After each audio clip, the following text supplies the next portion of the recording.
Moi, premier grand historien de l'Antiquité, ai résolu d'écrire ce qu'il y a autour de moi pour mémoriser les événements présents.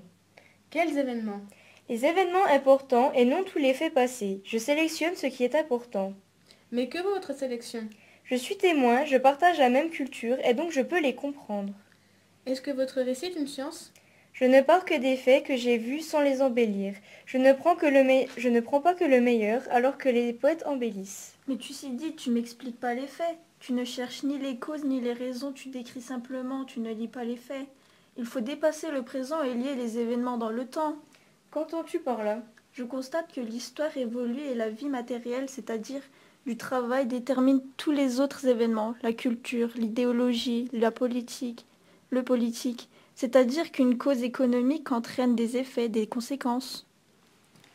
Tu sais, Marc, l'histoire est une science humaine, c'est-à-dire que l'objet d'étude est un sujet qui a une liberté et des intentions. Le déterminisme n'explique pas tout. Si on trouve dans toutes les guerres une cause dans la crise économique, toute crise ne produit pas une guerre, elle est responsable. Pour étudier l'histoire, il ne faut pas seulement expliquer, mais comprendre.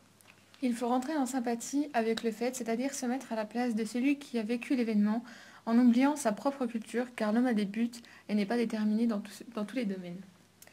Mais il ne faut pas interpréter selon vos mœurs, sinon cela reviendrait au poète que j'ai cité tout à l'heure. Certes, il ne faut pas interpréter, mais il faut comprendre et porter un jugement sur les événements présents ou passés. Sinon, à quoi sert faire de l'histoire? Tout à fait d'accord avec toi. Précise quel est l'intérêt de ce jugement. La morale et la conscience jugent l'événement et l'homme doit se souvenir. Il a cette obligation de devoir de mémoire pour évoluer et ne pas refaire les mêmes choses. Moi, en tant que déporté, je me suis identifiée dans l'histoire que j'ai vécue. J'appartiens au groupe des déportés qui veulent garder la mémoire du passé. L'histoire est un devoir de mémoire, puisque sans elle, l'horreur de la guerre et de la déportation serait oubliée aujourd'hui.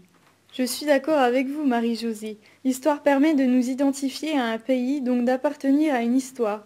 Le 14 juillet permet de se sentir républicain. Noël, d'appartenir à une communauté religieuse. Cependant, il y a quand même des limites à cette conscience. Qu'entends-tu par là? L'histoire est cette appartenance au passé. Nous détourne-t-elle de la réalité présente?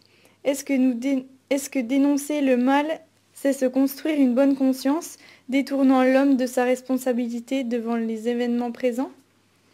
C'est vrai que beaucoup de personnes sont incapables de voir dans le présent les menaces du passé car ils ont tendance à s'isoler dans le passé. Le devoir de mémoire interroge l'origine des valeurs du bien et du mal. Tout homme aurait-il pu réaliser les horreurs du génocide? Les nazis sont-ils l'incarnation absolue du mal? J'ai assisté au procès de Eichmann, celui qui est le responsable logistique de la solution finale.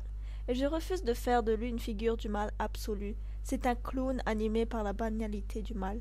Eichmann n'avait pas de volonté de faire le mal, mais il a identifié son devoir à la volonté du Führer. Il ne pense pas ce qui est bien ou mal, il est incapable d'avoir un autre point de vue que le Führer. Chacun, si on ne pense pas par soi-même dans certaines circonstances comme le politique et l'économie, peut basculer dans le mal. Voilà.